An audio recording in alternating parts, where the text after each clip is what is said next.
time, I really liked this guy, and because I really liked this guy, I accepted his philosophy. And his philosophy was basically repeating everything that he learned in church. His philosophy was the Bible. And I don't believe in God. I haven't believed in God in a really long time, but for him, well, I wanted him to like me, so yeah. And something that he used to say to me is that something that we used to talk about is that modesty is polite. So I was just like, okay, then I'll be more modest for you. Ew. But modesty is not polite.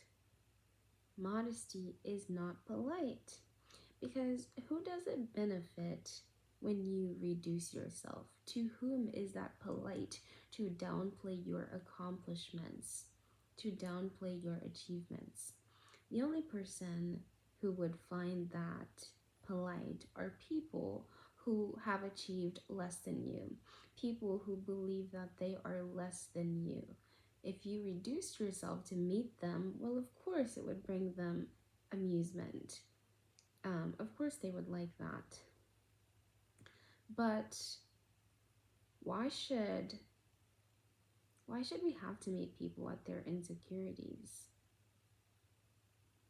If anything, you having pride in the person that you are should give a healthy person inspiration for who they could be, for what they could achieve. So modesty isn't polite, because what those people need, it's not sympathy that they need. People who are insecure, it's not sympathy that they need. It's inspiration that they need. It's inspiration to become better. That's what they need. And something that I used to do is I used to hide my figure.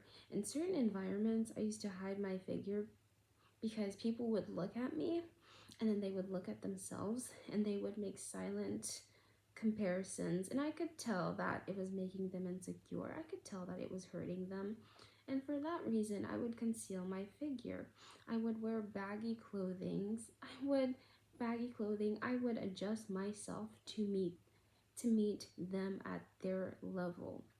I would compromise my own sense of style, my own, you know, I love my legs. I love my rich brown legs, my luscious brown legs. I love wearing things that stop at mid thigh. I think I look good. And I love wearing short shirts. I love wearing shirts that stop just under my belly button, but you can still see my stomach a little bit. I love that. I think I look mwah. And I would compromise my own style so I could make other people feel better about themselves. And that's sad, because those people that were insecure of their body, they did not need my sympathy. What they needed was inspiration. If they wanted a body like mine, what they needed was for me to display my body as it comes, so that if they had the need, they could go to the gym, they could eat better, they could do better, they could be better if that's what they thought better was. Pop your stuff. Have pride in the person that you are, and wear it. Wear it. And if they feel inadequate, well, let them choke on their inadequacy. That's not your problem anymore. It's not my problem anymore. It's not your problem anymore.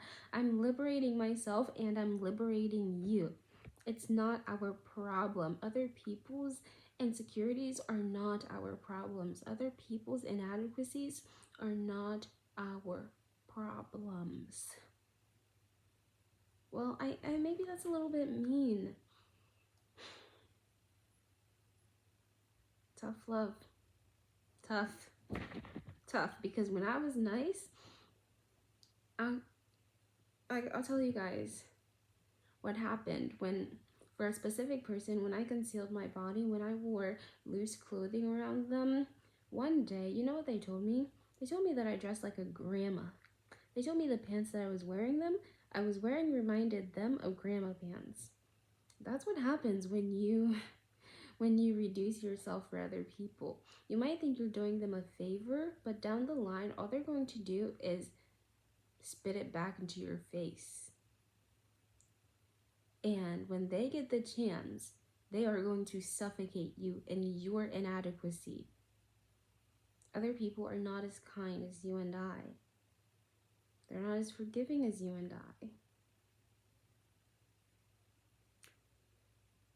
I hope that helps. Love you. Bye.